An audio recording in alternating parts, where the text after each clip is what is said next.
اللہ من قرأ الفاتحہ۔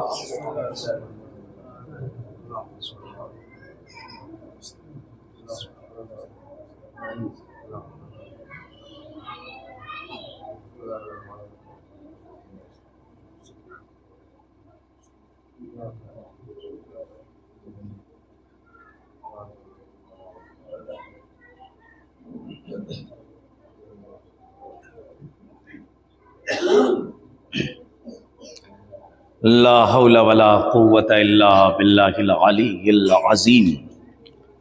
اعوذ باللہ السمیع العلیم من الشیطان اللعین الرجیم۔ بسم اللہ الرحمن الرحیم۔ الحمد للہ الذی جعلنا من المتمسکین بولایۃ المرتضویہ، والحمد للہ الواحد الاحد الفرد الصمد الذی لم یلد ولم یولد ولم یکن لہ کفوا احد، ثم الصلاۃ والسلام وتحیۃ والاکرام علی النبی الامی المکی المدنی الہاشمی القریشی المطلبی سیدنا و نبینا و شفیع ذنوبنا و حبیب قلوبنا مولانا مولا الثقلین جد الحسنین ابی القاسم محمد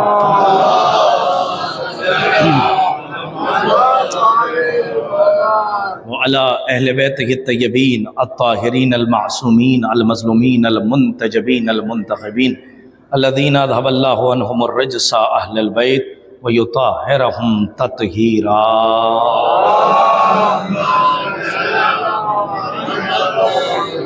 ولعنۃ اللہ علی اعدائہم اجمعین من یومنا ھذا الی قیام یوم الدین۔ اما بعد فقد قال اللہ سبحانہ وتعالی فی محکم کتابہ الکریم۔ بسم اللہ الرحمن الرحیم۔ وَلَقَدْ ذَرَأْنَا لِجَهَنَّمَ كَثِيرًا مِنَ الْجِنِّ وَالْإِنسِ وَلَهُمْ قُلُوبٌ لَا يَفْقَهُونَ بِهَا وَلَهُمْ أَعْيُنٌ لَا يُبْصِرُونَ بِهَا وَلَهُمْ آذَانٌ لَا يَسْمَعُونَ بِهَا اولئک کالانعام بل ہم اضل، اولئک کالانعام بل ہم اضل۔ صدق اللہ العلی العظیم۔ بآواز بلند نعرہ صلوات۔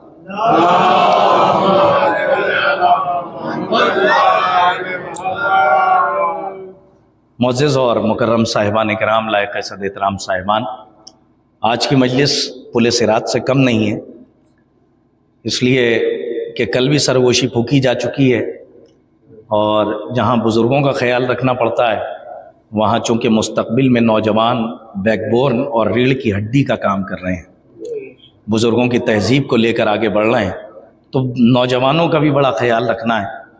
اسی لیے کوشش یہ کی جائے گی کہ زیادہ بات کو اور گہرائی اور گہرائی میں نہ لے جاتے ہوئے سطحی بات کر کے بڑے گہرے مفہوم تک پہنچانے کی کوشش کی جائے گی۔ اسی لیے سورہ اعراف کی آیت نمبر 179 یعنی 179 ہے، آیت کا نشان ہے، جس میں پروردگار عالم کا ارشاد ہے وَلَقَدْ ذَرَأْنَا لِجَهَنَّمَ كَثِيرًا مِنَ الْجِنِّ وَالْإِنسِ، اور جناتوں اور انسانوں میں کثرت ان کی ہے کہ جو جہنم میں ڈالے جائیں گے۔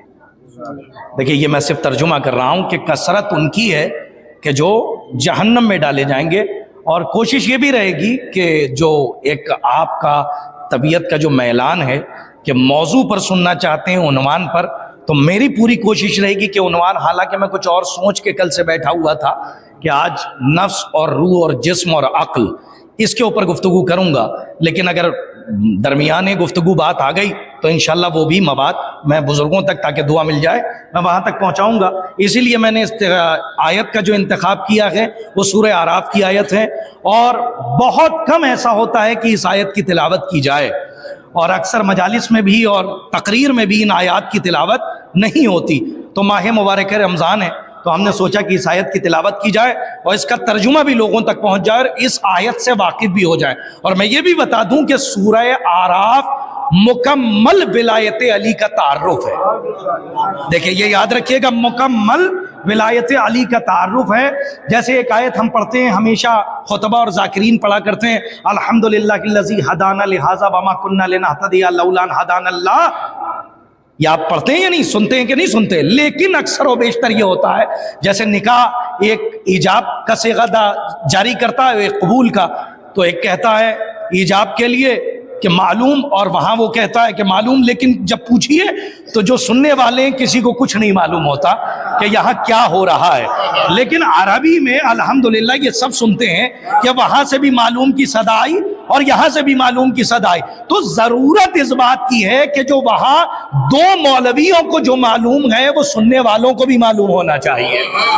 دیکھیں بہت ذمہ داری سے یہ بات کہہ رہا ہوں، یہ مومنین کو معلوم ہونا چاہیے کہ پڑھا کیا جا رہا ہے اور اس کے معنی کیا ہیں اور اس کا مفہوم کیا ہے، تاکہ کم سے کم جو گواہی دینے والے ہیں وہ آنکھ بند کر کے گواہی نہ دے، بلکہ پوری معرفت کے ساتھ گواہی دے کہ ہم نے جو سنا ہے سمجھا ہے اس کے بعد ہم نے گواہی دی ہے اور ہم شاہد ہوئے ہیں، ہم گواہ بنے.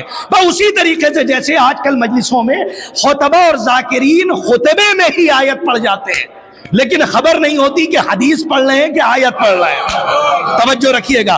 اسی لیے میں نے متنبہ اور متوجہ کیا کہ اکثر خطبہ اور ذاکرین اور علماء یہ پڑھتے ہیں الحمدللہ الذی ہدانا لہذا. ابھی آپ سوچیں گے تو متحیر ہو جائیں گے اس آیت کا تعارف کیا ہے. اس آیت کا تعارف ہی ولایت علی سے ہے. اور میں نے کہا کہ آج بڑی موٹی موٹی باتیں کرنا چاہتا ہوں تاکہ نوجوانوں تک بڑی جلدی جلدی پہنچتی رہے. سنیے گا، الحمدللہ الذی ہدانا لہذا وما کننا لنہتدی لولا ان ہدانا اللہ. یہی تو ہے، آپ سنتے رہتے ہیں لیکن سنیے صاحب، اس آیت کو بھی اللہ نے سورہ اعراف میں رکھا اور اس آیت کے معنی اور مفاہیم اگر اصول کافی کے خود مؤلف یعنی خود شیخ یعقوب کلینی رحمت اللہ علیہ وہ بتائیں تو کوئی بڑی بات نہیں ہے، علامہ مجلسی بتائیں تو کوئی بڑی بات نہیں ہے، علامہ ہلی بتا دیں تو کوئی بڑی بات نہیں ہے، کیونکہ ہم تو اپنے علماء کی باتوں کو مانتے ہیں. لیکن اگر اس آیت کا تعارف کوئی وہ بتائے کہ جو غدیر کو چھپانے والا ہو، آج کہ میری بات واضح ہو جائے جو میں کہنا چاہ رہا ہوں، اگر وہ تعارف کرا دے، بھائی آئیے یہ اہل زبان کے لیے پہلا جملہ فصیح اللسان بلغ الکلام کے لیے روانہ کر رہا ہوں. اور میں نے کل کہا تھا نا 40 منٹ، آج کوشش ہے کہ گھڑی میرے سامنے، میں 40 منٹ میں ہی سمیٹوں گا کیونکہ گھڑی ہمارے سامنے. توجہ رکھیے گا، کل ہمیں بھی احساس نہیں ہوا، آپ کو بھی نہیں ہوا، لیکن بعد میں جب ہم نے دیکھا تو وقت اپنی اوقات سے باہر ہو چکا تھا. تو اب حدود و قیود میں رہ کے بڑی تیزی سے زیادہ مفاہیم آپ تک پہنچانے. اگر کوئی غیر، اور میں نے شد و مد کے ساتھ کہا، جس نے غدیر کی خبر چھپائی ہو، اگر وہی بتا دے کہ اس آیت کا تعارف کیا ہے تو پھر 4 چاند لگ جائیں گے، یہ سونے پہ سہاگا ہو جائے گا. جائیے اہل سنت بھائیوں کی صحیح کتاب کی صحیح روایت ہے. کاش کہ اہل زبان تک میرا جملہ پہنچ جاتا. صحیح کتاب کی صحیح کتاب ہے اور صحیح روایت ہے. حالانکہ ان کے ہاں بڑا جلیل القدر نام ہے، زید بن ارقم. اسے تو کم سے کم آپ اور ہم نہ بھلائیں تو زیادہ بہتر ہے. یہ جانتے ہیں زید بن ارقم کون تھا؟ یہ زید، دیکھیں ان 3 لوگوں میں سے زید بن ارقم ہے. جیسے ابو موسیٰ اشعری ہے. ابو موسیٰ اشعری اپنے زمانے کا بہت بڑا علامہ اپنے آپ کو سمجھتا تھا. جیسے آج کل الف سے بہت ٹہل رہے ہیں، ویسے ہی اس زمانے میں بھی وہ اپنے آپ کو بہت بڑا عالم سمجھتا تھا. لیکن اس کی بخیہ جو ادھیڑی ہے وہ مالک اشتر نے ادھیڑی تھی. اور وہ جملہ آج بھی سونے کے پانی سے لکھا جائے تو کم ہے جو مالک اشتر نے اس منہ بولے عالم کو بقلم خود، بزبان خود، بلسان خود، جو اپنے آپ کو عالم سمجھتا تھا اور یہ سمجھتا تھا مجھ سے زیادہ علی کے دور میں پڑھا لکھا کوئی نہیں ہے. یہ تھا تو اندر سے کافر، باہر سے بنا ہوا تھا مومن. لیکن علی پہچانتے تھے کہ یہ اندر سے کیسا ہے. تو زید بن ارقم کو بہت، ابو موسیٰ اشعری کو اتنا اچھا اور پیارا جملہ مالک اشتر نے کہا کہ اے مالک اشتر نے کہا اے ابو موسیٰ، تیری مثال اس گدھے اور خچر کے مانند ہے جس پر منو کتابیں لدی تو ہو لیکن پتہ نہ ہو کتاب میں لکھا کیا. کاش کہ میری بات واضح ہو جائے جو میں کہنا چاہ رہا ہوں. صلوات علی محمد و آل محمد. دیکھیں آج کے دور کے لیے بہت بڑی بات میں نے کہی ہے.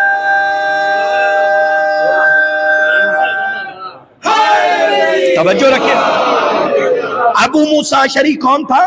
جب میرے مولا نے صفین کے موقع پر صفین کا سفر کیا.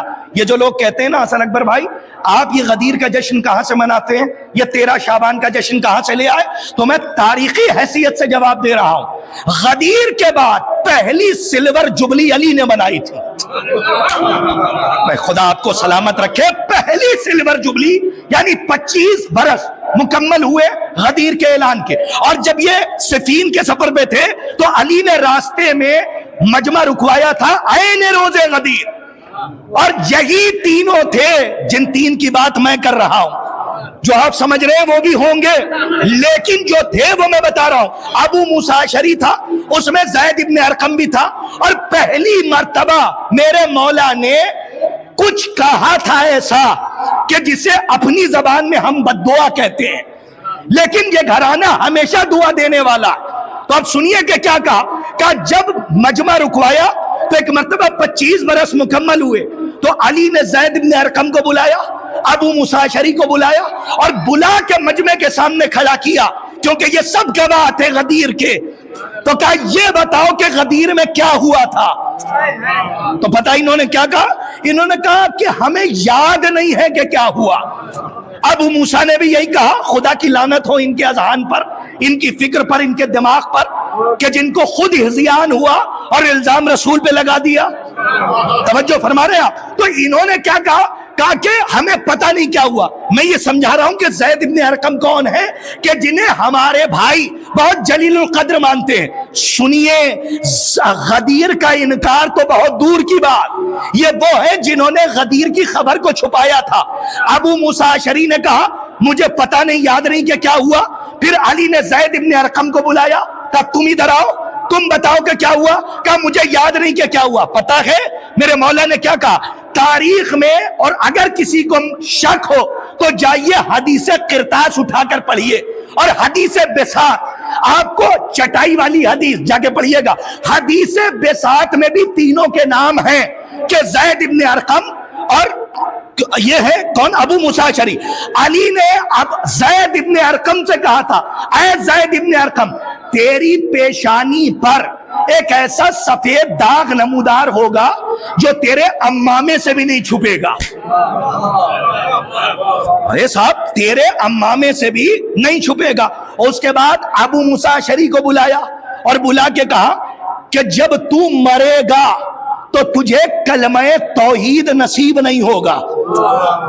نہیں آپ پہنچے نہیں. جا کے تاریخ کا مطالعہ کرے، نوجوان بزرگ مجھ سے بہتر جانتے، اچھے اچھے پڑھنے والے بیٹھے، لیکن یہ طالب علم کے ایک اشارہ کر رہا ہے. میرے مولا نے 1400 سال پہلے ابو موسیٰ سے غدیر کی خبر چھپانے کی وجہ سے کہا کہ تو نے غدیر کی خبر چھپائی ہے تو تجھے لا الہ الا اللہ بھی نصیب نہیں ہوگا. اور تاریخ شاہد ہے کہ جب وہ مرا تو اس کی زبان سے کلمہ توحید کا ورد نہ ہو سکا. تو آج 1400 سال بعد بھی ہم علی والے یہی تو کہہ رہے ہیں اگر علی ولی اللہ پر ایمان نہیں ہے تو لا الہ الا اللہ نصیب نہیں ہوگا. کاش کہ میری بات واضح ہو جائے جو میں کہہ رہا ہوں. صلوات پڑھیں محمد و آل محمد پر. پہلی سلور جبلی کس نے بنائی؟ میرے مولا نے بنائی. حسن اکبر بھائی یہ تاریخ کا وہ فیکٹ ہے جو ہمارے بچوں کو پتا ہونا چاہیے کہ زید ابن ارقم کون ہے. یہ زید ابن ارقم وہ ہے جس نے خبر کو چھپایا تھا. اور یہ وہی ہے کہ صحیح مسلم میں صحیح روایت سے ثابت ہے. یا تو یہ مانو کہ روایت صحیح ہے یا پھر یہ مانو کہ وہ صحیح مسلم نہیں ہے. سلامت رہیے. اگر وہ صحیح مسلم ہے تو اس کا مطلب روایت صحیح ہے. کچھ لوگ آئے تطہیر کا مسئلہ لے کے جو میں نے کل کہا تھا اور آج کی گفتگو سے بالکل ملا رہا ہوں تاکہ فکریں منتشر نہ ہونے پائے. آئے اور آنے کے بعد کیا جملہ ہے تاریخ کے دامن میں. کائنات تخت سلیمان کی طرح ہوا میں معلق ہو کے پوری زندگی سبحان اللہ کہے تو اس جملے کا حق نہیں ادا ہوگا. حالانکہ دشمن کی زبان سے ہے, لیکن علی کہتے ہی اسے ہے جو اپنے دشمن کے کلیجے میں ہاتھ دے کر اندر کے چھپے ہوئے کافر کو باہر لا کے کھڑا کر. آج کے جملہ واضح ہو جائے تو زید ابن ارقم اندر سے تھا علی کے دشمن, لیکن لوگ آئے. کمال یہ نہیں ہے کہ آپ ولایت پڑھیں, کمال یہ ہے کہ علی کا دشمن ولایت بتائے. آئے لوگ اور آنے کے بعد صحیح مسلم کی روایت ہے, کہا یہ بتائیے اہل بیت میں ازواج بھی ہے یا صرف اولاد ہے؟ یہ آج سرد الدین پور میں یہاں کے رہنے والوں کے لیے, پورے رنوں والوں کے لیے اس طالب علم کی طرف سے تحفہ ہے, اسے قبول فرما لیجئے گا, ماہ رمضان المبارک کا تحفہ. 2 جملوں میں قیامت کا جواب دیا اور دعا دے دیجئے گا. جیسے ہی آئے کیا کہا کہ یہ بتائیے اہل بیت میں ازواج ہیں یا نہیں ہے یا صرف اولاد ہے؟ زید ابن ارقم نے نہ پڑھی آیت نہ پڑھی روایت, بس 2 جملوں میں جواب دیا. کہا کہ یہ بحث نہ کرو, اہل بیت میں ازواج بھی ہیں یا صرف اولاد ہے, اتنا سمجھ لو جن پر صدقہ حرام ہے وہ اہل بیت. کاش کہ میرا جملہ واضح ہو جاتا جو میں کہہ کر گزر گیا. آپ نے غور کیا؟ دیکھیں یہ بات کہاں سے کہاں تک پہنچ گئی. زید ابن ارقم نے کہا بھائی اتنا سمجھ لو کہ جن پر صدقہ حرام ہے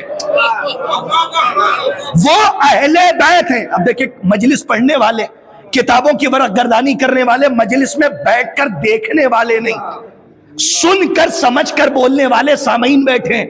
زید ابن ارقم نے تو کہہ دیا کہ اہل بیت وہ ہیں جن پر صدقہ حرام ہے.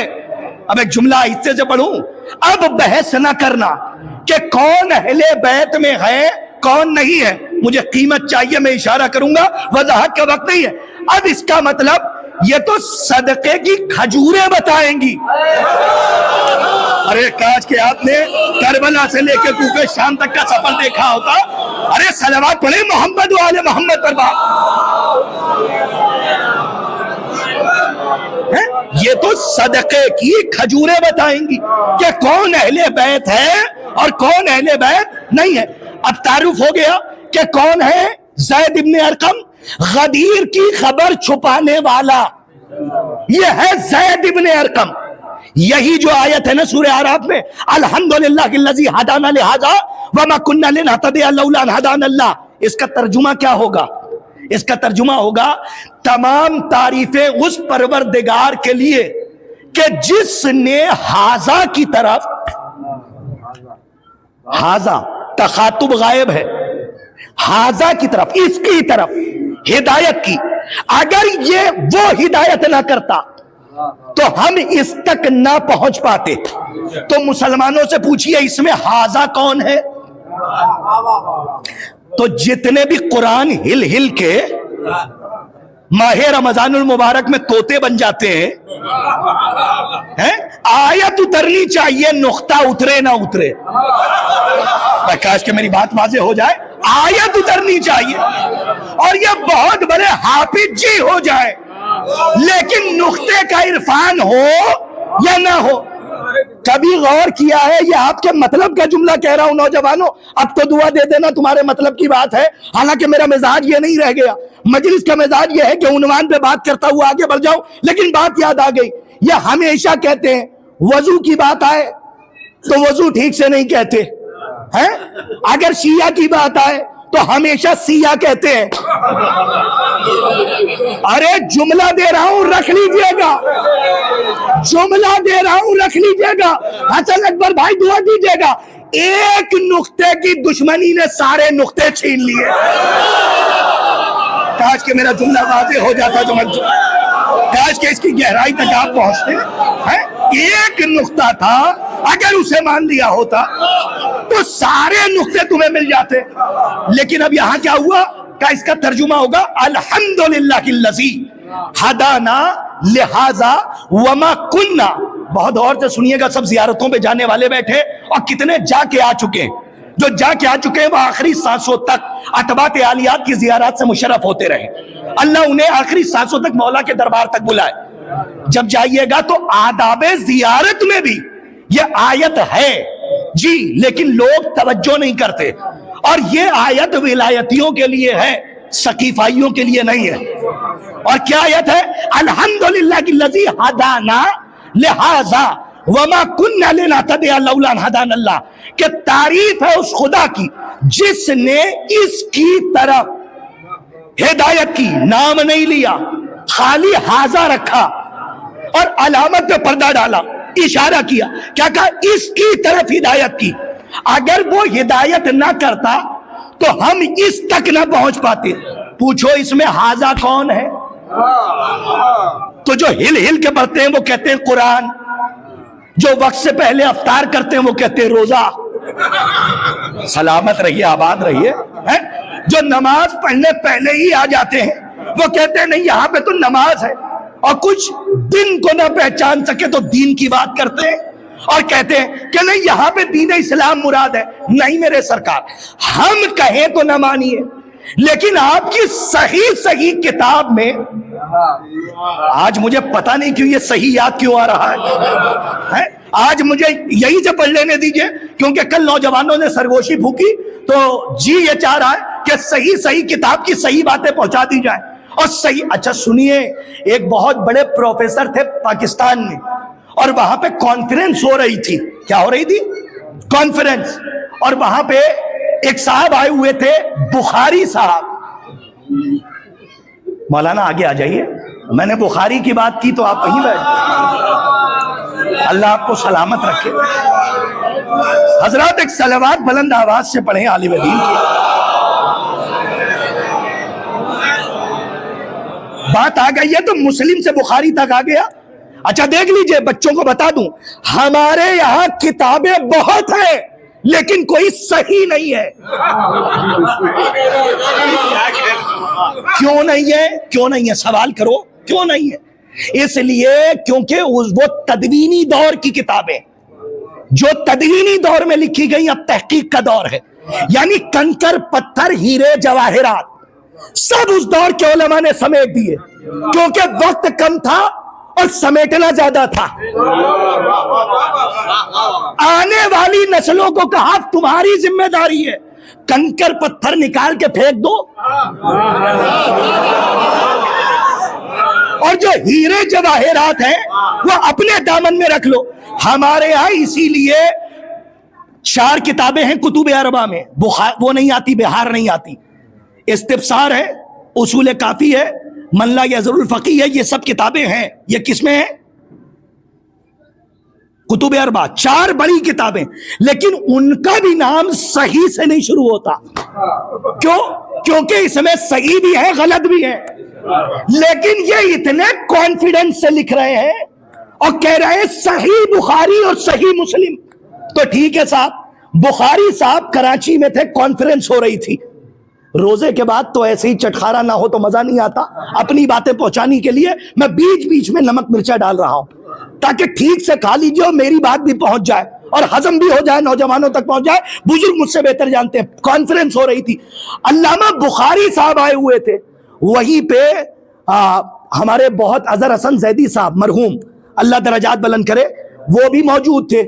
تو انہوں نے آ کے کہا، بخاری صاحب نے بخار کی حالت میں کہنے لگے کہ فدق ودق کچھ نہیں ہے، یہ صرف گڑھی ہوئی باتیں. ایک ہی جملے کا لطف لیجئے گا، یہ سب گڑھی ہوئی باتیں، فدق ودق کچھ نہیں ہے، یہ شیعوں نے گڑھ دی ہے تاکہ امت میں لڑائی کروائیں. ان کا جب خطبہ ختم ہوا، تقریر ختم ہوئی، یہ بیٹھے. اظہر حسن زیدی صاحب اٹھے، مائک پہ گئے، خطبہ ختم ہوا، بس ایک مرتبہ مجمع کو دیکھا اور دیکھ کے کہا، بخاری کہہ رہا تھا فدق نہیں ہے، بخاری کہہ رہی ہے کہ ہے.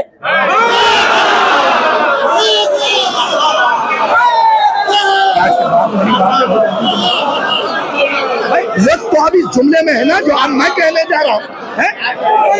دیکھیں ایسے ایسے خطبہ ہوا کرتے تھے ہمارے یہاں. سلامت رہیے، مولا آپ کو آباد رکھے.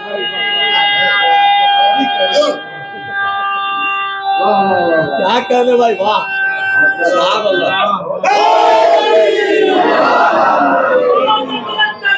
اللہم دیکھیں آپ نے سلامت رہی، آپ نے زبان کی چاشنی مٹھاس کو دیکھ کے تو داد دے دی، کیونکہ یہ جملہ نہیں تھا، روح افزا تھا اور آپ نے الحمدللہ، لیکن صاحب جو اب کہنے جا رہا ہوں یہ ہاضمہ ہے، یہی تو جملہ تھا قیامت کا علامہ اظہر حسن زیدی کا، کہ چھلک رہا تھا مجمع اور کہا کہ بخاری کہہ رہا تھا فدق نہیں ہے، بخاری کہہ رہی ہے۔ حسن اکبر بھائی اب جملہ سنیے مرحوم کا، ایک مرتبہ مجمع کو دیکھا اور پھر خود کو دیکھا، اسٹیج کو دیکھا، پھر کہا بخاری کہہ رہا تھا فدق نہیں ہے، بخاری کہہ رہی ہے۔ اب مجمع طے کرے ان دونوں میں صحیح بخاری کون ہے؟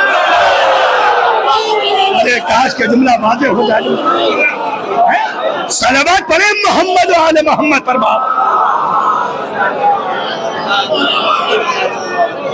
اسی دیکھیں وقت چلا جائے گا، اسی صحیح بخاری کے پہلو میں ایک ہے صحیح مسلم، اور صحیح مسلم میں زید ابن ارقم پڑے ہوئے ہیں۔ ان کے پاس لوگ آئے اور آئے یہی سورہ اعراف کی آیت لے کر، الحمدللہ۔ ارے اللہ اکبر، کل کا روزہ افطار میں ابھی سے کر رہا ہوں، ایسا لگ رہا ہے کہ میں 2 مہینے کے روزے ایک ساتھ رکھ رہا ہوں، عجیب نشے میں ہوں، اس لیے کہ جملہ عجیب ہے ولایتیوں کے لیے، کہ الحمدللہ الذی ہدانا لہذا وما کنا لنہتدی لولا ان ہدانا اللہ۔ یہ آیت میں ہاذا کون ہے؟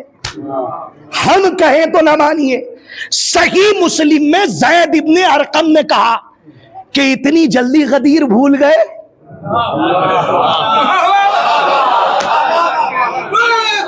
یہ وہی ہے جس نے غدیر کی خبر چھپائی تھی، لیکن جب آیت لے کر آئے تو جھٹلائے، تو کیسے جھٹلائے؟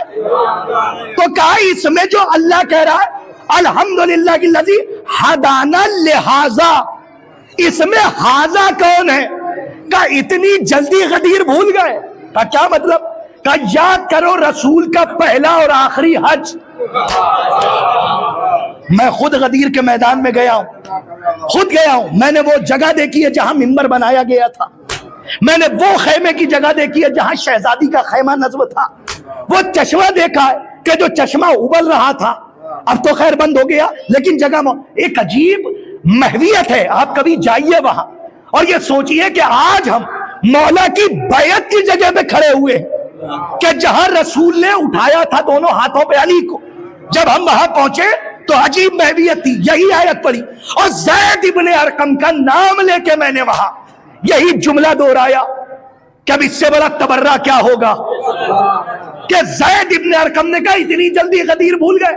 سنو، جب غدیر کے موقع پر علی کو اٹھا کر اعلان ولایت کیا، سبحان اللہ، ترجمہ پہنچ گیا تو دعا دیجیے گا، جب اٹھایا اور اعلان ولایت کیا تو علی کو ایک خیمے میں بٹھا دیا تھا اور کہا کہ جاؤ خیمے میں علی بیٹھے، ایک طرف سے داخل ہونا اور دوسری طرف سے نکل آنا، اور دیکھو ایسا ہی نہیں، قطار لگا کے خیمے کے دروازے پر جانا، علی کے چہرے کو دیکھنا اور کہنا السلام علیکم یا امیر المومنین الحمدللہ الذی ہدانا لہذا۔ ارے سلامت رہیے، مولا آپ کو آباد رکھے، بات میری واضح ہو جائے جہاں تک لے جا رہا ہوں۔ کیا فرمایا؟ بس آپ پہنچ گئے، اب زیادہ طول دینے کی ضرورت نہیں ہے، صلوات پڑھ لیجئے محمد و آل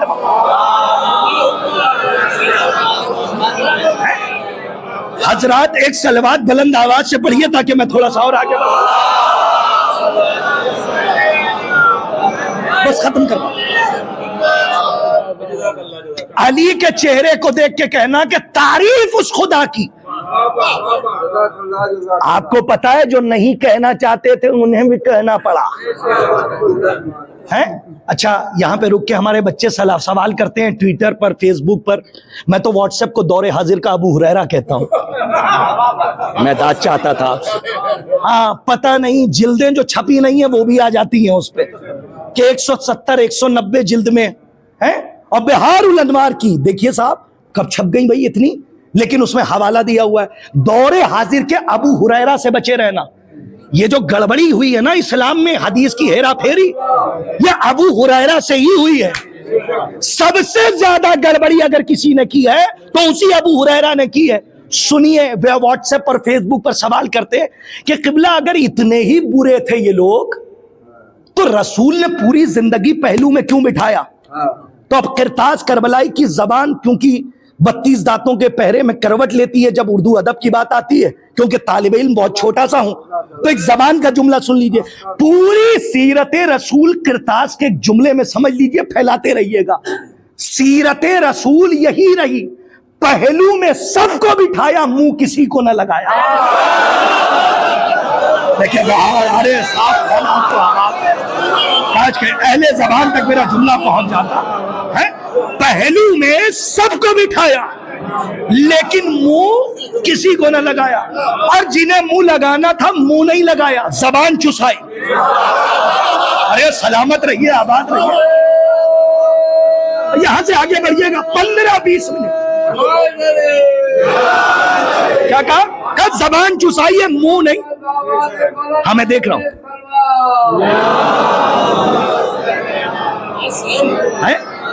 اچھا سائے میں ایک صلوات پڑھیے محمد وآل محمد. ہمارے بچوں کا سوال ہے، یہ کوئی میں زبردستی دانت کا درے خیبر نہیں اکھاڑ کے جا رہا ہوں. ہاں یہ جتنی بات ہے اس میں اگر منطق، لاجک اور اس میں جواب نہ ہو تو نہ بولیے. اور آپ بولتے بھی کہاں ہیں ایسے ویسے جملوں پر؟ جب بات ہوتی ہے تب دعا دے دیتے ہیں، یہی بہت ہے. ہمارے بچوں کا سوال ہے جب یہ اتنے ہی برے تھے کہ زبردستی بخ بخ بخ بخ کہتے کہتے چلے گئے. حالانکہ یہ بخی تھا، بخن تک پہنچے نہیں تھے، لیکن زبردستی بخن کہنا پڑا کہ مبارک ہو مبارک ہو. لیکن سوال ہے بچوں کا کہ ہم یونیورسٹیز میں جاتے ہیں، کالجز میں جاتے ہیں، اسکول میں جاتے ہیں، تو ہمارے یہاں کے کچھ ایسے دوست ہیں جو ہمارے مسلک سے نہیں ہیں. وہ سوال کرتے ہیں کہ جب یہ اتنے برے تھے تو رسول نے پہلو میں کیوں بٹھایا؟ سوال بنتا ہے یا نہیں بنتا؟ بنتا ہے نا. اچھا ایک سوال کروں آپ سے، ایک منافق آپ کے سامنے ہو، اس کو ریکارڈ نہ کیجئے گا، یہ سمجھانے کے لیے یہاں نہ سمجھایا جائے کہاں سمجھایا جائے گا، اشارہ کر رہا ہوں. ایک منافق سامنے ہو جو پتا ہے کہ اس کا نام ہے عبداللہ عثمان، سمجھ گئے آپ؟ اس کا نام ہے. اور ایک ایسا ہو کہ جو مشرک ہو، تو یہ بتائیے اسلام کے قاعدے قانون سے جنگ کس سے ہوگی؟ سلامت رہیے، کس سے ہوگی؟ لیکن ہمارے ہاں کچھ نوجوان جذبات میں کہہ جاتے ہیں نہیں ہم تو پہلے ان کا بخشیں گے نہیں، اس کو اس کی ہڈی پسلی توڑ دیں گے. نہیں، آپ کی ضد کا نام اسلام نہیں ہے، آپ کی مرضی کا نام اسلام نہیں ہے. اسلام ہے خدا کے حکم کا نام. اور لن تجد لسنت اللہ تبدیلا، اللہ کے طریقے میں کوئی تبدیلی نہیں آئے گی، اس کے آئین میں کوئی تبدیلی نہیں ہے. تو مجھے بتائیے جب اتنے برے تھے تو پہلو میں کیوں بٹھایا؟ یہ سناٹا اچھے طوفان کی آہٹ ہے، بہت دنوں بعد کہا جملہ ہے. پہلو میں کیوں بٹھایا سوال ہے. اب نوجوانوں تمہیں جواب دینے کی ضرورت نہیں. اگر کوئی کہے کہ اتنے برے تھے تو رسول نے پہلو میں کیوں بٹھایا، تو سوال پر ایک کراس سوال کیا کرو تاکہ جواب وہ خود ڈھونڈتے رہے اور تم مسکراتے ہوئے آ جاؤ. بڑی بات کہنے جا رہا ہوں، مناظرے کا جملہ ہے، یاد رکھنا. مجلس بھول جانا، جملہ یاد رکھنا کہ جب اتنے برے تھے تو پہلو میں رسول نے کیوں بٹھایا. تو ان سے سوال کرنا، جب اللہ کو پتا تھا شیطان سجدے سے انکار کرے گا تو فرشتوں کی صف میں کیوں بٹھایا؟ کہ میری بات واضح ہو جاتی ہے جو میں کہنا چاہتا ہوں. دیکھیے اس جملے کو ہمیشہ یاد رکھنا، یہ تمہارے کام آئے گا کہیں نہ کہیں. کہ اگر ارے مولا آپ کو سامنے کی بات ہے، علیم بذات صدور، پروردگار وہ ہے کہ جو دلوں میں رینگتے ہوئے احساسات کو پڑھ لینے والا ہے. تو جب پروردگار کو پتا تھا کہ یہ آگے جا کے انکار کرے گا تو پہلو میں ارے فرشتوں کی صف میں کیوں بٹھا؟ اور بٹھایا نہیں، استاد بنا دیا. اور خدا کرے کہ کوئی استاد ابلیس نما نہ ہو. ارے صاحب سلامت رہیے آپ ہیں؟ استاد بنا دیا، استاد بنایا. ایک صلوات پڑھے محمد و آل محمد.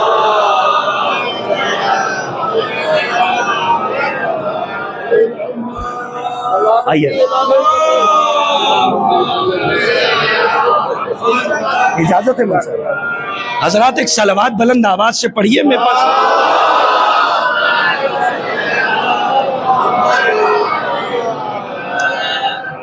ایک صلوات اور پڑھ دیجئے محمد و آل محمد پر.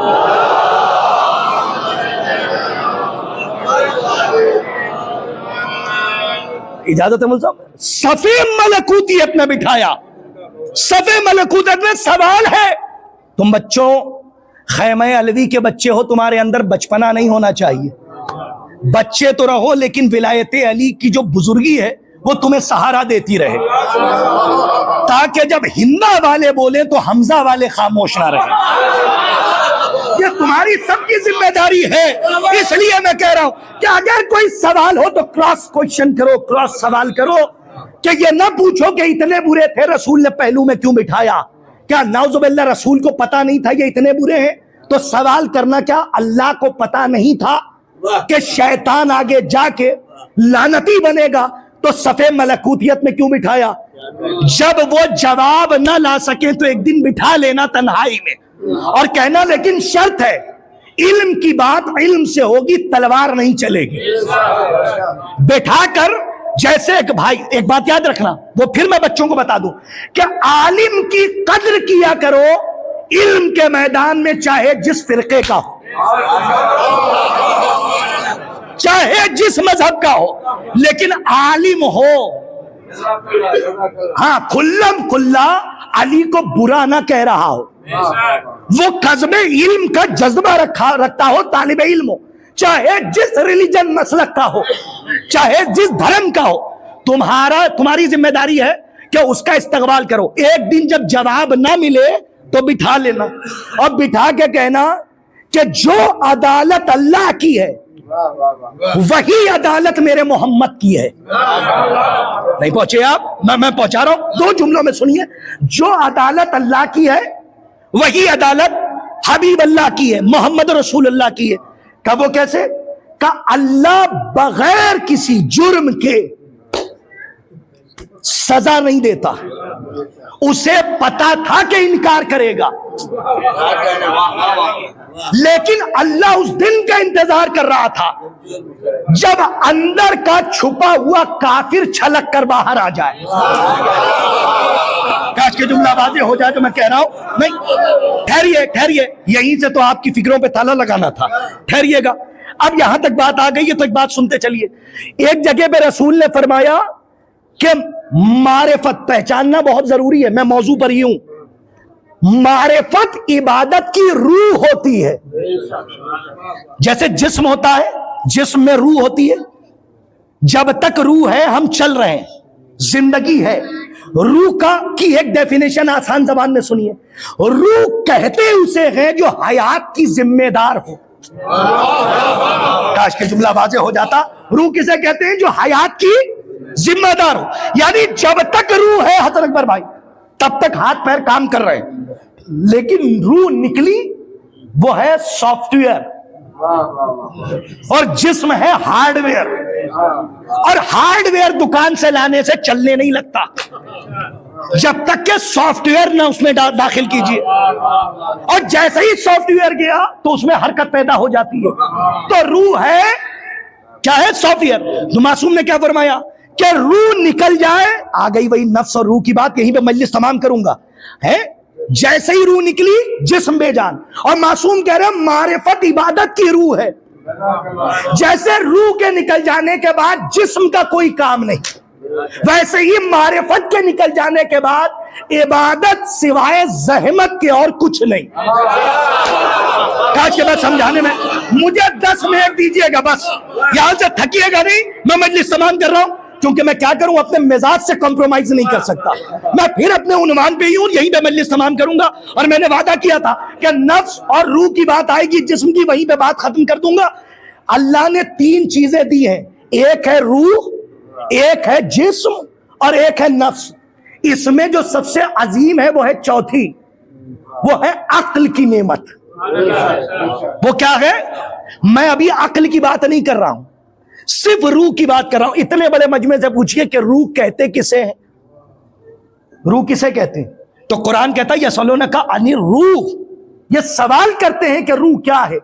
قل الروح من امر ربی, ان سے کہیے کہ روح رب کا, میرے رب کا امر نہیں, ایک لیٹر ہے.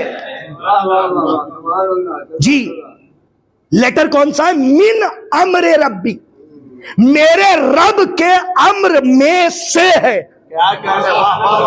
تھکیے گا نہیں, یہیں پہ مجلس ہم کیا فرمایا کہ من امر ربی, میرے رب کے امر میں سے.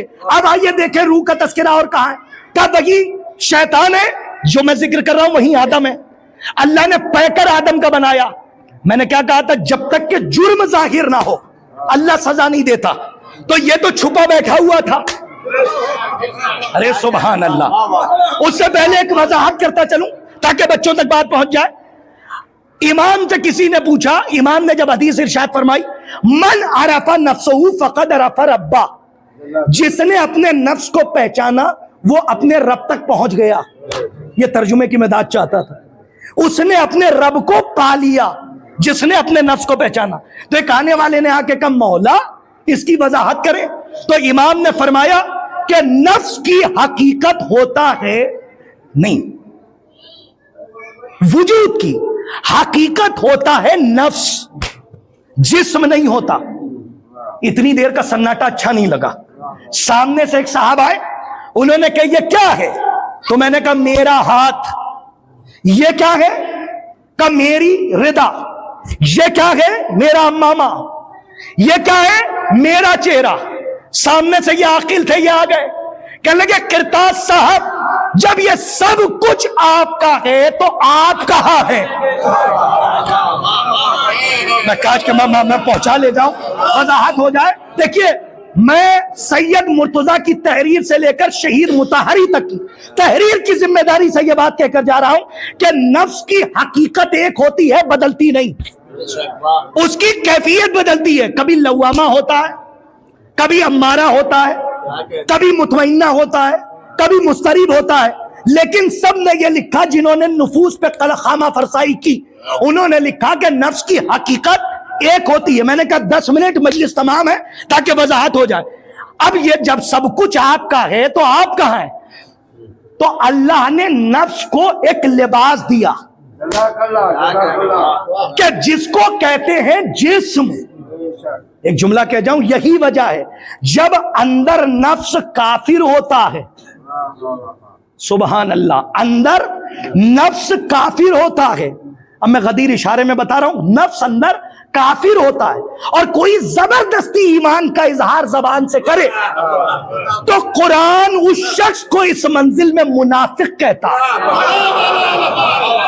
نہیں میرے نوجوانوں تک میری بات پہنچی نہیں. بھائی دو کیفیتیں ہیں نا, ایک اندر ہے اور ایک باہر ہے. غدیر میں بھی لوگ ایسے ہی تھے, رسول کے پہلو میں بیٹھنے والے بھی ایسے ہی تھے. اب اس سے پہلے کہ ہمارے بچے اور زیادہ سیریس ہو جائیں, ذرا سا مسکرا کے بھی دیکھ لیں میری طرف. ہے ہمارے یہاں 99.9 نہیں چلتا, ہمارے یہاں 100% چلتا ہے. کب وہ کیسے؟ ایسا نہیں ہے کہ ہم بھی علی کو بھی مانتے ہیں, نہیں, ہم سے پوچھئے ہم علی کو ہی مانتے ہیں. اب تو دعا دے دیجئے گا. اور علی کو ہی مانتے, علی کی ہی مانتے ہیں, ہم کسی اور کی نہیں مانتے. جو علی نے دیا, جو رسول نے دیا, ہم نے رکھ لیا. لیکن کچھ لوگ ہیں جو کہتے ہیں ہم بھی تو علی کو مانتے ہیں, ہم بھی تو حسین کو مانتے ہیں. دھوکہ نہ کھائیے گا, خبردار. دھوکہ بھی کیا ہوتا ہے؟ ہم بھی مانتے ہیں. سنیے, چاہے جتنی نمازیں اندر سے ڈول کھینچتے رہیے, دل پاک ہو جائے, یہ بھی سے نہیں ہوگا. اب بچوں کو ذرا مسکرا کے میں ان تک بات پہنچا دوں. جیسے ایک کنویں میں کتا گر گیا, دیکھتے آئیے گا میری طرف, توضیح المسائل سے فضائل. سلامت رہیے, آباد رہیے. ماہ رمضان المبارک میں میری طرف دیکھو بچوں, انشاءاللہ بہت لطف آئے گا. جو بات کہہ رہا ہوں مسئلہ ہے کہ اگر کتا گر گیا اور بس ڈول وول پوچھیے گا بعد میں، یا ابھی مائل جو ہے وہ فکر بہرحال یہاں ہے. تو کتا گر گیا، اب وہ پانی تو نجس ہو گیا. ایک میاں صاحب تھے جن کو پانی اسی کا پینا تھا، وہ بورنگ وورنگ کا ادھر ادھر کا پانی ٹنکی والا نہیں، وہ بس کنویں کا پانی ٹھنڈا میٹھا. لیکن ایک مولوی صاحب گزرے، انہوں نے کہا بھائی کتا گر گیا. کہا کتا گر گیا؟ کہاں؟ کہا ٹھیک ہے پاک کر لو. کہا کیسے کا پاک ہوگا؟ کہا بھائی 100 ڈول نکال دو. اب انہوں نے 100 ڈول کھینچے، مطمئن نہیں ہوئے کہ یار نہ بو بدل رہی ہے نہ رنگ بدل رہا ہے، کچھ سمجھ میں نہیں آ رہا. 100 پھر نکال دیے. میں نے کہا یہ سناٹا اچھے طوفان کی آہٹ ہے، دیکھتے رہیے. پھر علی کو بھی نہیں، علی کو ہی. بھائی اسی میں دعا چاہتا ہوں شاید کل والا رزلٹ اب مل جائے جو میں نے آخر میں لب لباب دیا تھا. اب جیسے ہی 200 نکالے تھک گئے. کھینچتے کھینچتے چچا جان کتنے ہو گئے؟ 1000. انگلی دیکھیے، بازو سب ایک دم پست ہو کے کونے میں بیٹھے تھے. مولوی صاحب تو چلے گئے مسئلہ بتا کر، جملہ ایک ہے مجلس ہو جانی چاہیے. وہاں گئے اور سامنے سے ہمارے برادر آ رہے تھے، حسن اکبر بھائی نہایت ذہین چلے آ رہے ہیں.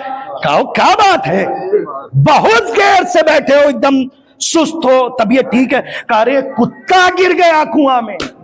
اور مولوی صاحب سے ہم نے پوچھا پاک کیسے ہوگا؟ انہوں نے کہا 100 ڈول کا کھیتی ہے، جاؤ پیو. کہا نہیں، دل مطمئن نہیں. کہا کیوں؟ کہا 1000 کھینچ دیا. اب بہت دیر تک حسن اکبر بھائی سوچتے رہے کہ کیا مولانا تو مسئلہ غلط بتاتے نہیں. اب پلٹ کے کہا یہ بتاؤ کتا نکالا تھا کہ نہیں؟ سلامت رہیے، مولا آپ کو آباد رکھے، سلامت رہیے، جیتے رہیے. یہ وہی مثال ہے، کتا نکالا تھا. اے بھیا پہلے کتا نکالیے، اس کے بعد ڈول کھینچیے گا تو پانی پاک ہوگا. علی کو بھی ماننے سے کام نہیں چلے گا، پہلے جو دل کے کنویں میں 2-3 ہیں انہیں نکالیے. آج کی میری بات واضح ہو جائے. صلوات بر محمد.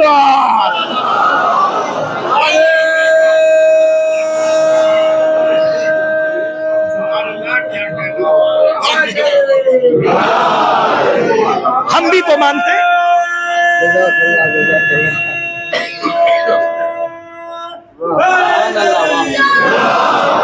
بس مجلس یہاں سے تمام ہے. یا علی مدد. کل سے زیادہ نعرے لگ گئے ہیں. اس کا مطلب ہم کہاں ہیں؟ ایک صلوات پڑھیے محمد والے محمد. بس اب نوجوانوں تم سے بہت معذرت، یہاں بزرگوں سے دعا چاہتا ہوں. 3 چیزیں کون سی؟ ایک ہے جسم، میں دیکھ رہا ہوں، ایک ہے جسم، ایک ہے روح، اور ایک ہے نفس. اللہ نے نفس کو ایک پیرہن دیا اور اس کا نام ہے جسم. یہی وجہ اس کے پیچھے جب نفس کافر ہوتا ہے اور کوئی زبردستی ایمان کا اظہار کرے، اگر نہیں کریں گے تو لاٹھی چلے گی. اور کس کی؟ جبرائیل کی، کبھی میکائیل کی، کبھی اسرافیل کی، فرشتوں کی. نہیں کہہ دو بخن بخن لکا یا علی. غدیر میں کہو کہ مبارک ہو یا علی. ہیں اندر سے کافر، رسول بھی جانتے ہیں، اللہ بھی جانتا ہے. ارے اسی لیے تو حدیث ارشاد فرمائی من مات علی بغض آل محمد ماتا کافرا. ارے سلامت رہیے، آباد رہیے. کیا فرمایا؟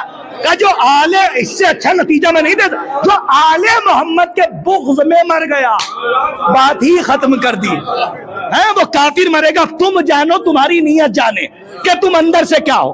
ہم نے حدیث ارشاد فرما دی، وہ مجلس تمام ہے. ایسے ہی تھا ابلیس، وہیں تک مجلس تمام. ابلیس ایسا ہی تھا، بس ہاتھوں کو جوڑ کے آخری منزل 2 منٹ میں ختم. صفے ملکوتیت میں بیٹھا تھا. اللہ نے کہا چھپا رہا ہے، اپنے اندر کے کافر کو چھپا رہا ہے. کب تک چھپائے گا؟ علیم بذات صدور. دلوں میں رنگتے ہوئے احساسات کو پڑھ لینے والے نے کہا تو چھپا، میں نکلواؤں گا. بھئی یہ کہہ کے اللہ نے آدم کا پیکر بنایا اور کہا فَإِذَا سَوَّيْتُهُ وَنَفَخْتُ فِيهِ مِنْ رُوحِي فَقَعُوا لَهُ سَاجِدِينَ. کہ جب میں اس میں اپنی روح میں سے، یا من تمیز کا ہے، کہ اپنی روح میں سے جب میں اس میں پھونکوں تو تم سب سجدے میں چلے جانا. جیسے ہی ارے غور کیجئے، تسبیح کر رہا ہے، رکوع کر رہا ہے، سجدہ کر رہا ہے، لیکن اللہ پھر بھی کہہ رہا کانا من الکافرین۔ ارے سبحان اللہ، آباد رہیے۔ اس کا مطلب تسبیح کر کے بھی کافر چھپا رہا، یہ نہیں کہا تو ہو گیا، کہا تو تھا ہی کافروں میں سے۔ اور کیا کہا کہ سجدہ کر کے بھی کافر چھپا رہا، تسبیح کر کے بھی کافر چھپا رہا۔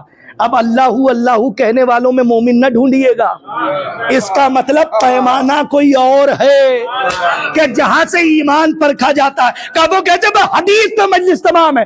اب جیسے ہی اللہ نے آدم کے پیکر کا حکم دیا کہ اس کے سامنے سجدہ کرو، تو جو چھپا ہوا کافر تھا وہ چھلک کر باہر آ گیا۔ اس کا مطلب مصلی پہ چھپا رہا، پہچان میں نہ آیا، لیکن جب اللہ کے بنائے ہوئے خلیفہ کے اقرار کا مسئلہ آیا تو وہ چھلک کر باہر آ گیا۔ یا اللہ نے روز اول ایک تھرمامیٹر دیا، ایک پیمانہ دیا کہ ممبر پہ دین نہ دیکھنا، محراب میں ایمان نہ دیکھنا، مصلی پر ایمان نہ دیکھنا۔ کہ پھر جب میں نے شیطان کو حکم دیا میرے بنائے ہوئے پہلے خلیفہ کے سامنے سجدہ کر، تو جو چھپا ہوا کافر تھا وہ چھلک کے باہر آ گیا۔ اب میں نہیں جانتا کہ میں کہاں تک سمجھا پایا، لیکن چھٹے امام کی حدیث سنیے۔ شاید چھٹے امام نے اسی لیے فرمایا کہ غدیر کے میدان میں میرے جد علی کی ولایت کا اعلان آدم کے سجدے جیسا تھا۔ کاش کہ میری بات صلوات محمد وعلی محمد۔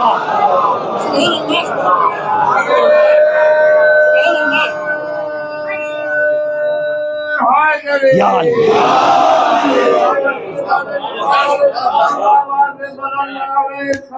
اللہم کیا فرمایا میرے مولا نے؟ کہا غدیر کے میدان میں میرے جد علی کی ولایت کا اعلان آدم کے سجدے جیسا تھا۔ لیکن وہاں شیطان تو، ارے صاحب ایک جگہ میں مجلس پڑھ رہا تھا، مجلس تمام ہو گئی، گھبرائیے گا نہیں، میں 5 منٹ، میں مصائب کے 5 منٹ مانگ رہا ہوں، فضائل کے نہیں، لیکن ایک جملہ سن لیجیے۔ مجھے بھی عازم سفر ہونا، آپ کو معلوم ہے کہ مجھے پہلے جونپور اسٹے کرنا ہے 2 گھنٹے، اس کے بعد پھر جانا ہے، وہ ساری سفر کی مسافت مجھے مرثیہ یہاں نہیں پڑھنا ہے سفر کا، کیونکہ قصیدہ علی کا پڑھ رہا ہوں۔ تو اب یہاں پہ صرف ایک جملہ کہنا چاہتا ہوں۔ جب میں نے یہ بات پڑھی نا کہ اندر سے نفس کافر ہو، اور لیکن یہ کتنے بڑے باغی تھے، اس کا لطف لیجئے گا، دعا دے دیجئے گا۔ جب اندر سے ہیں اصل میں کافر، لیکن اندر والے کو چھپا کر زبردستی ایمان کا اظہار کر رہے ہیں، اس کا لطف لے لیجئے گا۔ میں نے وہاں ایک جملہ کہا تھا، شاید غالباً ممبئی میں، اور مجھے اس کے بعد کچھ کہنے کی ضرورت نہیں، بڑی شورا بیٹھے تھے، ڈاکٹر شعور اعظمی صاحب اللہ ان کے درجات بلند فرمائے، یہ سب ہمارے اساتذہ بیٹھے تھے۔ میں نے ایک جملہ کہا کہ ذرا سوچئے، جب یہ منافق اپنے اندر کے کافر کے نہ ہوئے تو کسی مومن کے کیا ہوئے؟ آج کے میری بات بھائی ہونا تو یہ چاہیے تھا کہ جو اندر والا کہہ رہا تھا اس کی اتباع میں آ جاتے، لیکن جب یہ اپنے اندر والے کے نہ ہوئے تو باہر والے مومنین کے کیا ہوں گے؟ خدا سب کو سلامت رکھے، آپ کی عبادتوں کو شرف قبولیت عطا فرمائے، کوئی غم نہ ملے سوائے غم مظلوم کربلا۔ کثرت سے اس ماہ میں جتنی بخشش کے دروازے کی کنڈی ہلا سکتے ہوں، بس اللہ کے دروازے پہ رہیے اور کنڈی ہلاتے رہیے۔ جو غیروں کو معاف کر دیتا ہے وہ اپنوں کو کیوں نہیں معاف کرے گا؟ جو اس کی بغاوت میں آتے ہیں، جب وہ معافی مانگتے ہیں، توبہ کرتے ہیں، تو معاف کر دیتا ہے۔ آپ تو الحمدللہ نماز پڑھ رہے ہیں، روزہ رکھ رہے ہیں، لیکن ایسا نہ کیجئے گا کہ سال بھر کوئی مسجد میں نہ دکھا اور پہلی افطاری میں دکھ گیا۔ نہیں، یہ تو ہنسنے کا مقام نہیں، یہ رونے کا مقام ہے۔ یہ پتہ نہیں خرابی ہمارے ہاں کہاں سے آئی، یہ مکتب فکر جعفریہ میں نہیں تھی، یہ پورے سال تو دکھے ہو نہیں، اور آج بریانی رہے تو چلے آپ پہلے دن چلے آئے، پہلے دن بیٹھے ہیں یہاں پر، مولانا بیٹھے ہوئے ہیں، ہماری بھی اصلاح کریں بھئی، یہاں پہ آئے اور پہلے دن کہہ دیا آج تو تم دکھائی دے رہے ہو، سال بھر تم نہیں آپ کو کس نے حق دیا؟ آپ کو کس نے، جب شریعت نہیں کہہ رہی ہے کہ تم باہر جاؤ، شارع مقدس نہیں کہہ رہا ہے کہ باہر جاؤ، ارے چھوڑیے، اللہ نہیں کہہ رہا ہے کہ تم باہر جاؤ، تو کس نے حق دیا کہ آپ اس سے کہیے کہ نہیں تم سال بھر نہیں دکھے آج دکھ رہے ہو؟ نہیں، اللہ پتہ نہیں کس لمحے میں کس بندے کی توبہ قبول کرے۔ ہمیشہ ایک بات کہتا ہوں کہ جب کسی گناہگار کو دیکھ کر آیا کرو تو یہ سوچ کر گھر میں قدم رکھا کرو کہ جو گناہ میں نے دیکھا تھا اس کو دیکھے ہوئے کم سے کم 5 سے 10 منٹ گزر گئے اور میں دیکھ کر آ رہا ہوں، گھر میں داخل ہو رہا ہوں، تو یہ دیکھ کہہ کر داخل ہو کہ ہو سکتا ہے کہ میرے وہاں سے یہاں تک آتے ہوئے اللہ نے اس کی توبہ قبول کر لی۔ کسی عالم نے بڑی اچھی بات کہی اور کسی بڑے عارف نے کہا کہ کبھی بھی کسی مومن کے گناہ کو دیکھو تو چوراہے پہ چرچت میں نہ رکھو، خدا کے واسطے اس کا پرچار نہ کرو، اس لیے کہ کیا جملہ ہے، اس لیے کہ تم نے اس کو جملے کی حد تک نہ رکھیے گا۔ نوجوانوں سے کہہ رہا ہوں اتار لو، زندگی سنور جائے گی، شاید ایک جملے سے سنور جائے۔ انہوں نے لکھا تم نے اسے گناہ کرتے ہوئے دیکھا ہے، توبہ کرتے ہوئے نہیں دیکھا۔ توبہ کرتے ہوئے کون دیکھ رہا ہے؟ کہ وہ ذات پروردگار کہ جو توبہ کرتے ہوئے دیکھ رہی ہے۔ پتہ نہیں ہمارا کیا بھروسہ منبر سے اترے اللہ کی بارگاہ میں، ظاہر سی بات ہے کسی کا کوئی بھروسہ نہیں ہے، لیکن اللہ آپ سب کو سلامت رکھے۔ اس مہینے میں جتنا ہو سکے کار خیر، بس اس لیے کہ وہ غریب الوطن کہ جو مدینے سے کربلا آیا، کبھی غور کیا؟ ہائے حسین کا پامال لاشا، ہائے 18 برس کا وہ سینہ کہ جس میں برچھی کی یعنی ٹوٹ گئی اور ضعیف باپ نکال رہا ہے۔ ارباب اعضاء، اس مہینے میں زیادہ سے زیادہ آپ کربلا کے پیاسوں کو محسوس کر سکتے ہیں۔ جب شام کا وقت ہوتا ہے، پرندے اپنے اپنے گھروں کو جانے لگتے ہیں، اس وقت یہ محسوس کیا کریے کہ ایک 4 سال کی ایسی بھی پیاسی شہزادی تھی کہ جو زندان کے در پہ آ کے بیٹھ جاتی تھی اور یہی فریاد کرتی، کیا قیدی چھٹ کر کبھی اپنے گھر نہیں جاتے؟ وہ بھی اماں ہمیں اپنے وطن جانا کب نصیب ہو؟ خدا کوئی غم نہ دے سوائے غم مظلوم کربلا۔ ارباب اعضاء، زیارتیں جہاں آپ بہت سی پڑھتے ہیں، حالانکہ علماء نے منع فرمایا ہے کہ کثرت سے اس زیارت کو نہ پڑھا کریں۔ جب بہت زیادہ مصیبت میں مبتلا ہو اور چاروں طرف سے مصیبتوں نے گھیر لیا ہو تو اس زیارت کو پڑھو، اللہ اس زیارت کے صدقے میں تمہاری مشکل کو حل کرے گا، اور وہ ہے زیارت ناحیہ۔ اللہ اکبر، نوحہ، جس میں ہمارا وقت کا آخری امام جس میں صرف گریہ کر رہا ہے، اور جانتے ہو گریہ کیا کر رہا ہے؟ ایک ایک جملے میں پوری کربلا ہے۔ اگر سمجھتے جائیے تو سینے پہ ہاتھ مار کے یا حسین ضرور کہیے گا۔ زیارت ناحیہ جیسے زیارت عاشورہ آپ پڑھتے ہیں، کبھی اگر مشکل پڑ جائے تو ایک مرتبہ زیارت ناحیہ پڑھیے گا۔ میرا مولا اس میں رو رو کے کہتا ہے، سلام ہو ان سرکھلی بیویوں پر جنہیں شام و کوفہ کے بازار سے گزارا گیا۔ اور ایک جگہ پہ میرے مولا نے غالباً زیارت ناحیہ میں نہیں لیکن آخری امام کا فقرہ، اور میرے مولا نے فرمایا قیامت اللہ آپ کی بچیوں کو سلامت رکھے۔ میرے مولا نے عجیب جملہ کہا، سلام ہو ان رخساروں پر جو کربلا سے شام تک اپنا رنگ بدلتے رہے۔ یعنی شمر نے اتنے تماچے مارے ہیں کہ شام سے کربلا تک شہزادی کے رخسار رنگ تبدیل کر رہے تھے، اور وہی میں زیارت ناحیہ پڑھ رہا تھا۔ اور پڑھتے پڑھتے جب آپ آگے جائیے گا تو میرے مولا نے سلام کیا اور سلام کر کے کہا، سلام ہو ان سرے بریدہ پر جنہیں نیزوں پہ معلق کر کے لے جایا گیا۔ کل کی ایک روایت میں جو رہ گئی تھی وہ میں پڑھ کے مجلس تمام کروں گا۔ ارباب اعضاء، خوب مصاب ہوں گے، گھر جائیے گا تو تنہائی میں جب سب سو جائیں آپ محسوس کریں کہ میرے علاوہ اور کوئی نہیں ہے، تو آپ یہ محسوس کیجئے گا کوئی ہو نہ ہو، سرہانے میرا وقت کا امام بیٹھا ہوا ہے، اور اپنے امام سے ذرا گفتگو کیجئے گا۔ کوئی پریشانی ہو، دنیا کے طبیب جب ہار جاتے ہیں تو وہ غیب میں بیٹھا ہوا ایسا طبیب ہے جو آپ کی تمام مشکلات کا حل ہے۔ ارباب اعضاء، جائیے گا تنہائی میں بیٹھ کر اپنے امام سے فریاد کیجئے گا، اور امام کے سامنے یہ جملہ جو میں پڑھ رہا ہوں اسے ذرا دہرائیے گا، محسوس کیجئے گا اور روئیے گا، امام اس عزاداری کو بھی قبول کرے۔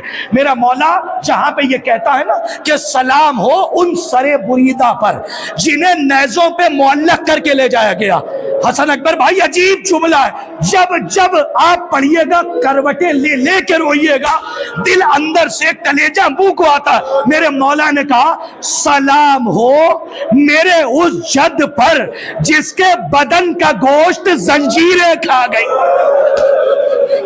عجیب جملہ ہے، خدا کی قسم، اللہ اکبر۔ میرا مولا کہتا سلام ہو میرے اس جد بزرگوار پر کہ جس کے بدن کا گوشت زنجیریں کھا گئی۔ اور باب ادا میرے مولا نے سلام کیا، اور کل میں نے روایت پڑھی تھی کہ مولا سید سجاد ایک دن میں بیٹھا ہوا تھا، کتابیں پڑھ رہا تھا، انشاءاللہ بہت گریہ کیجئے گا، ذرا محسوس کیجئے کہ امام آپ کے پہلو میں بیٹھ کے رو رہے ہیں۔ ایک دن میں نے یہ سوچا کہ بچپنے سے میں نے پڑھا کہ گلے میں طوق تھا، کمر میں لنگر تھا، ہاتھ میں ہتھکڑی تھی، پیروں میں بیڑیاں تھی، لیکن مجھے یہ خیال آیا کہ پروردگارا یہ لنگر عرب میں کہتے کسے ہیں؟ جو امام کی خدا کی قسم محسوس کر لیا تو روئیے گا۔ ایک دن میں نے کتابیں کھنگالنا شروع کی اور عرب کی ایک کتاب میرے ہاتھ لگی جو ایک عالم دین نے جہاں پہ لنگر کی تعریف کی ہے، اس میں وہ لکھتے ہیں کہ عرب میں لنگر اسے کہتے ہیں، سمجھ گئے تو روئیے گا، لنگر اسے کہتے ہیں جس کا ایک سرا قیدی کی کمر پہ باندھا جائے اور دوسرے سرے پر ایک وزنی لوہا باندھا جائے، جب قیدی آگے بڑھے تو پہلے لوہے کو کھینچے پھر اپنے قدم کو آگے بڑھائے۔ ہمیں پتہ نہ چلتا کہ سجاد کی کمر میں کتنا وزنی لنگر تھا اگر میرا مولا مدینے آ کر یہ نہ کہتا ارے دادی اماں مدینے تک آتے آتے سجاد کی کمر ٹوٹ گئی۔ مولا سید سجاد بس آخری جملہ، آپ روئیے، زیادہ سے زیادہ رونے کو شہزادی قبول فرمائے۔ آخری روایت کا فکرہ، مولا رو رہے ہیں۔ کل میں نے ایک روایت پڑھی تھی کہ جیسے ہی مولا نے پہلا ظلم بیان کیا، کہا کہ بڑھیا دروازے سے باہر آئی، بازار کوفہ ہے، شام ہے، اور وہاں میں نے دیکھا کہ بڑھیا نے زمین سے پتھر اٹھایا، بس آخری جملہ تاکہ رو لیجئے جی بھر کے۔ میں نے پتھر اٹھاتے ہوئے دیکھا، اس بڑھیا نے پتھر میرے بابا کے سرے بریدہ کی طرف پھینکا اور جا کے وہ پتھر میرے بابا کی پیشانی پہ لگا۔ منحال اس پیشانی کو نانا بوسا دیا کرتے تھے، رسول اللہ بوسا دیا کرتے تھے۔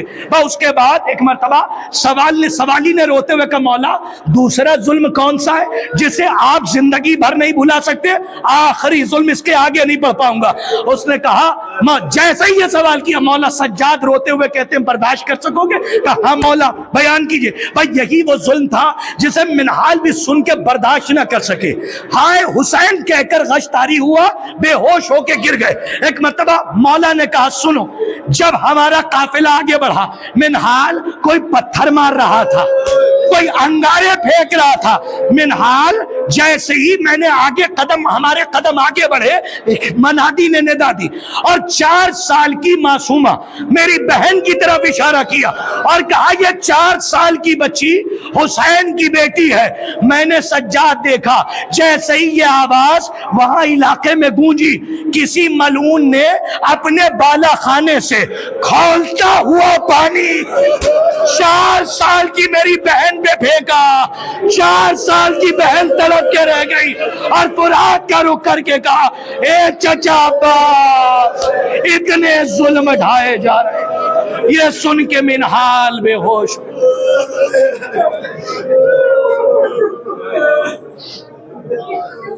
الا لعنت اللہ علی قوم الظالمین وسيعلم الذين ظلموا أي منقلب ينقلبون إنا لله وإنا إليه راجعون رضا بقضائه وتسلیما لأمره۔ پالنے والے اس عظیم سی عبادت کو شرف قبولیت عطا فرما، جو مقروض ہیں ان کے قرض کو غیب سے ادا فرما۔ تجھے رجل فقیہ حبیب ابن مظاہر کا واسطہ ہمارے فقہاء علماء حقہ کی حفاظت فرما۔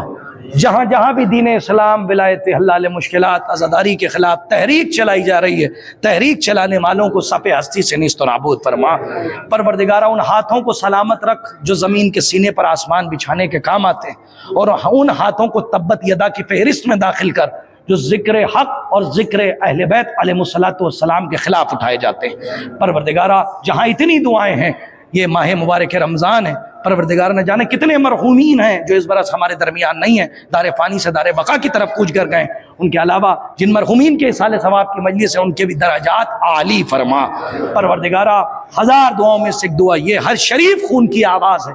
پروردگارہ ہم اپنے گھروں کی چھتوں کے سائے میں رہ رہے ہیں، ہمارا تصور جنت البقیع کی طرف جاتا ہے تو ہمارا وجود گریا کرتا ہے۔ منتقم خون حسین، یوسف زہرا، مصداق کوثر، تفسیر کوثر، شرح کوثر کے ظہور میں تعجیل فرما، اور ان کے خاص جانثاروں میں ہمارا شمار فرما۔ وتقبل منا انک انت السمیع العلیم۔